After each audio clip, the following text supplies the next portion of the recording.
Hello, my name is Anna Poor, and I am the Technical Services Librarian at the Union University Library. Welcome to the online workshop, Getting a Grip on Your Literature Review, Finding Sources. You may wonder, what is the purpose of a literature review? Writing a literature review is beneficial for your development as a scholar. It gives you the opportunity to explore available literature on your topic, learn how to read scholarly articles in your field, and demonstrate through writing that you can synthesize and analyze literature in your field. For your readers, the literature review explains the context and significance of your research topic, demonstrates relationships among prior research, and identifies gaps in the literature. Think about your literature review. What is your topic? What is your end product? What are the expectations of your department? How far along are you in the process? You might want to pause this presentation at any point to jot down ideas about your own project and to try some of the search strategies that will be presented. Start by writing your research topic in the form of a question on your paper. Pull out major keywords and write them down. Think of synonyms for your major keywords. What are some broader categories? What are some narrower categories? As you search, you will discover related concepts. It's also helpful to keep track of searches that you have tried so that you don't duplicate work.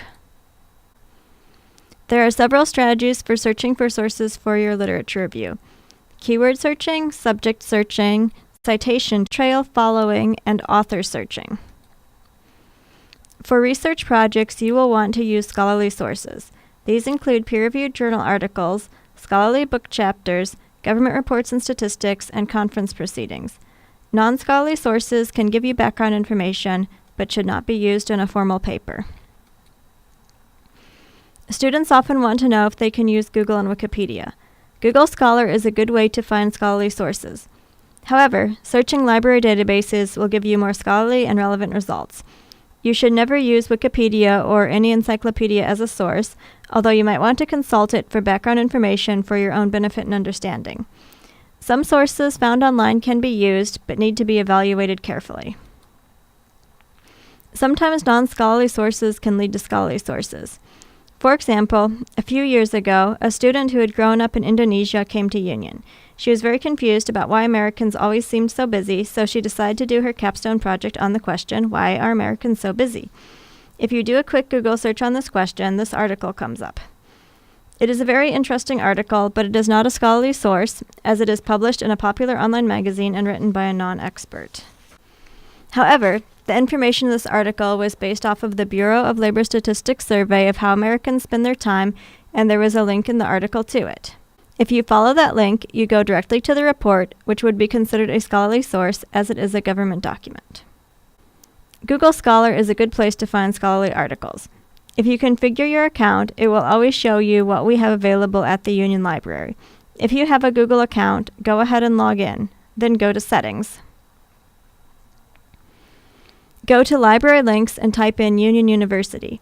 A list will come up. Select Union University Library full text at Union Univ. Then search for Open World CAT and select that. With these two selected, you will be able to see if you have free access to articles through our library subscriptions, whether you are on campus or not.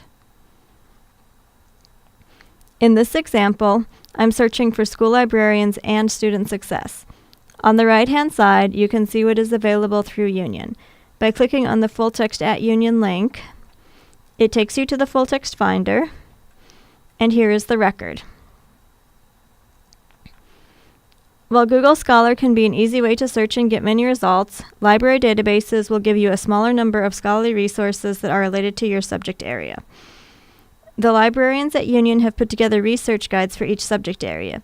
You can access these by going to www.uu.edu/library and clicking on the research guide link located on the left-hand side of the page. In this example, we are going to go to the Education Research Guide. Within the research guide, there are many tabs that contain useful information, but we are going to concentrate on the Articles tab. Under the Articles tab is a list of subject databases that only contain articles about education, and a list of general databases, which may also be helpful. When you search, you probably use keyword searching, where you use combinations of words or phrases to find what you are looking for. However, there are some tricks to making your search more effective. One strategy is wildcard searching. A question mark replaces one letter.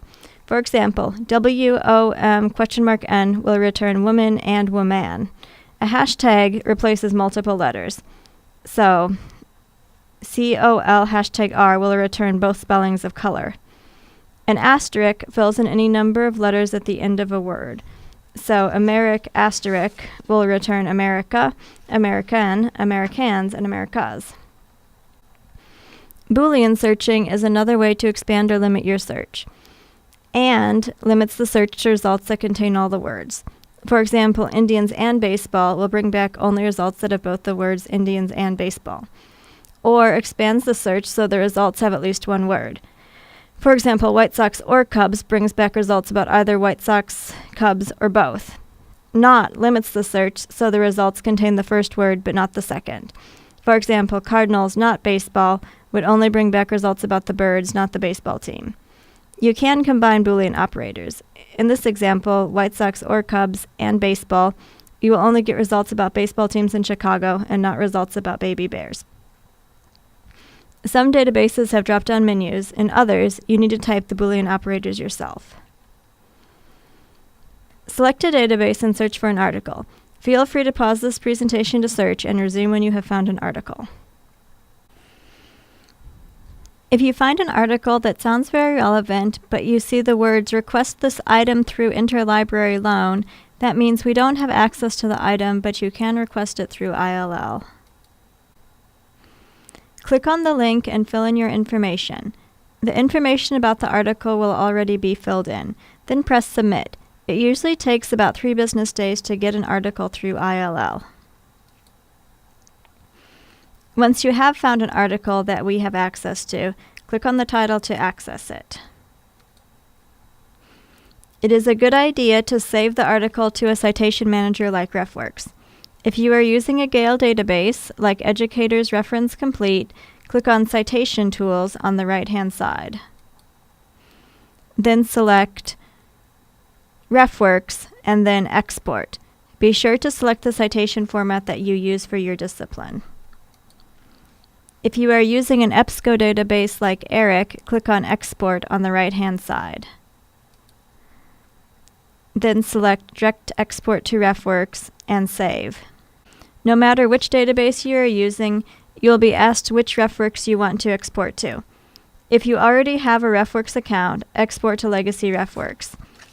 If you've never used RefWorks, export to the new RefWorks because that is the version that will be used in the future. The record was imported into RefWorks. Press OK. Here it is at the top of the list. I'm going to create a folder for my new project by clicking on the folder icon. I'm naming it Education Research and click Save, which creates the new folder. Then I can drag this citation into the folder. Another useful thing RefWorks can do is generate a bibliography or works cited page for you. Of course, you will need to check and make sure all the information is correct, but it does do the formatting and alphabetizing for you. Check all the records that you want to use. Then click on the quotation marks and choose Create Bibliography. Here is the bibliography that was generated. You can change the citation style if you want. You can also copy it into another document. When you use keyword searching, you generate your own words.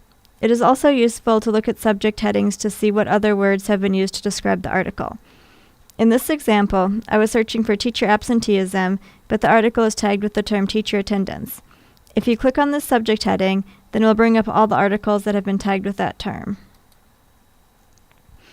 Here you can see all the articles tagged with teacher attendance. You can combine that term with other terms to narrow your search.